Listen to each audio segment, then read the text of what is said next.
They're showing from their primary documents what they are trying to do.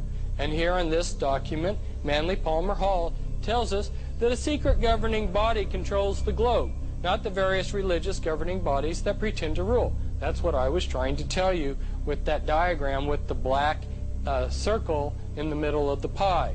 And who is Manly P. Hall? Manly P. Hall was a Grand Master in the Illuminati, and he was also a Grand Master in Freemasonry. And here is the Scottish Rite Journal's obituary of him: illustrious Manly Palmer Hall, often called Masonry's greatest philosopher. They were to deny that Lucifer was their god whenever an outsider was smart enough to break through all of the secrets and figure it out. Well, of course, folks, they're sworn to secrecy. They have to deny anything about the true secrets of their order.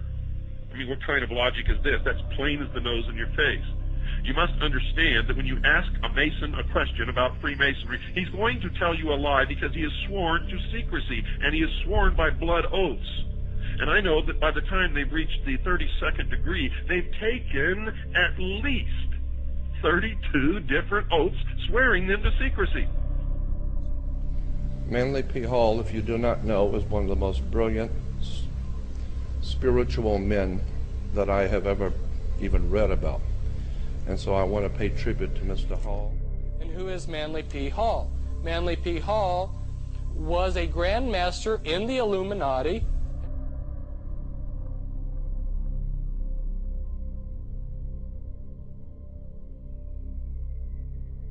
What is even more disturbing is when one considers the following quote from Manly Palmer Hall's book, America's Assignment with Destiny. The genuine esoteric associations always required that disciples prepared themselves for careers of practical service. The student was expected to attain to a state of unusual skill or proficiency in some branch of learning. He was then to practice this profession or craft as a means of extending his sphere of constructive influence. He was to teach through example, enriching his chosen vocation with the overtones of enlightened religious philosophy, thus gradually creating a significant zone of influence. He was available for whatever task the keepers of the great plan required. Practical ends can only be achieved by practical means, and the agents of the universal reformation must be sufficient for every emergency. And I believe that they are picking individual people today according to their own design, according to their own agenda. And they are picking individuals today to help enlighten the whole human family. Hey YouTube world, Harvest is Plenty. Thanks for stopping by to check out the video. So guys, try as you might, you really can't make this stuff up. I mean, literally, you cannot make this stuff up. Have you guys seen this headline before? It's from January 11, 2025. It says, Satanic Freemason. Trump fans lash out as he hires another Project 2025 contributor. So as you know, there was something called Project 2025 that was put out by the Heritage Foundation. And that was a bad look for Trump and the Republican Party. So Trump, during the campaign trail, he distanced himself from it, said he didn't have anything to do with that. But now that he's won, he's been hiring these same people from the Heritage Foundation to be a part of his staff or to be a part of his cabinet. Now, in this article, it says this. It was a quote from Trump. He says, I am pleased to announce that Stephen Gill Bradbury will be the next United States Deputy Secretary of Transportation. So a guy from the Heritage Foundation, Trump has nominated this guy to be his Deputy Secretary of Transportation. And so these conservative Christians, they are really upset, some of them, and they're starting to wake up. And one person by the name of, it's right here in the article, David Reiner, he says, quote, oh great, another satanic Freemason from the Heritage Freemason Society. This is what a conservative Christian said. And they're starting to see that Trump, not only is he a Freemason and a Kabbalist, but he's surrounded himself with other people who are part of the Freemasonic Society, who are part of the Kabbalah, who are working hand in glove with these other luciferians from the World Economic Forum, the Club of Rome, and other places,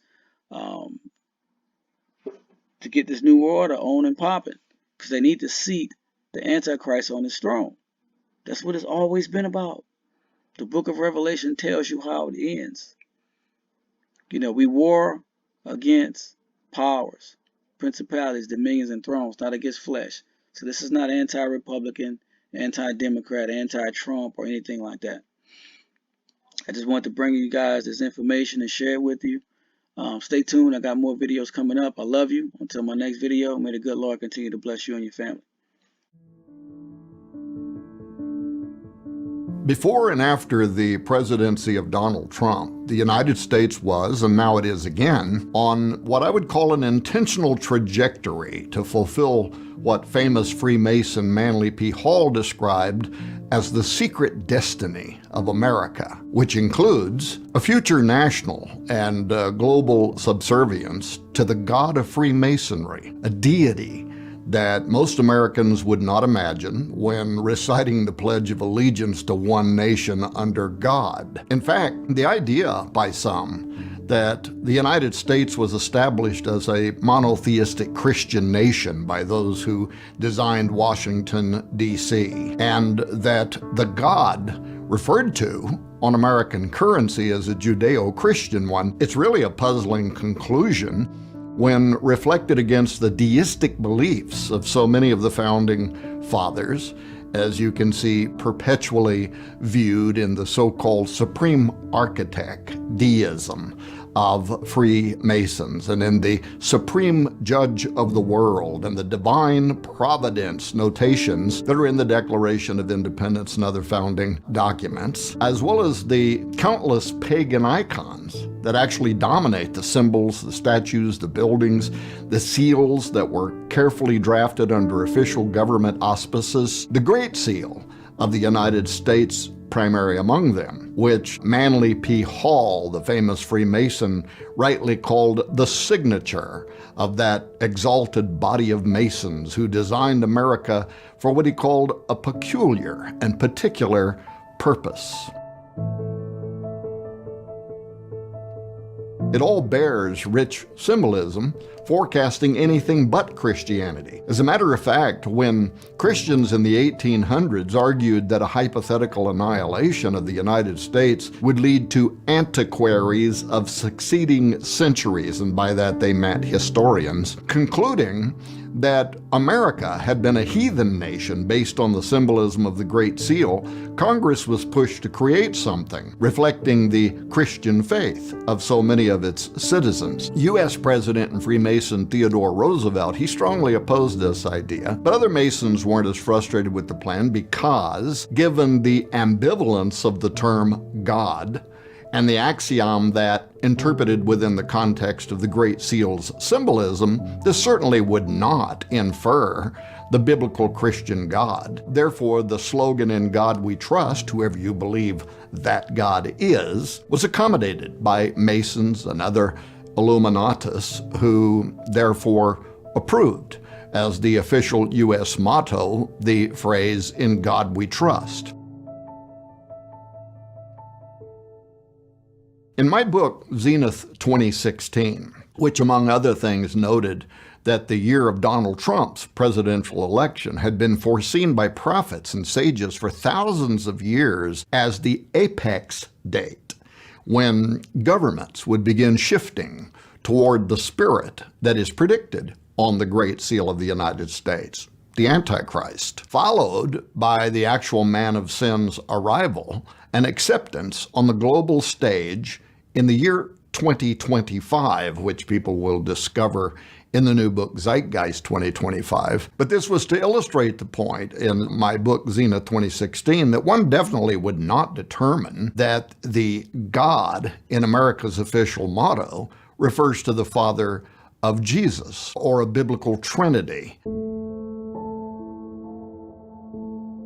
I wrote in that book, quote, "Imagine yourself as a space traveler who visits Earth in a fictional post-apocalyptic world. Digging through the rubble of the once thriving planet, you come across a copy of a US $1 bill with the two-sided Great Seal of the United States joined in the middle by the phrase, 'In God We Trust.' Upon consideration, you ask yourself, what god did this refer to? And with no preconceptions, you allow the symbolism on the seal to speak for itself, from which you quickly determine that this had been a great culture who worshipped Egyptian and Greek deities, especially a particular solar one whose all-seeing eye glares from atop an unfinished Egyptian pyramid.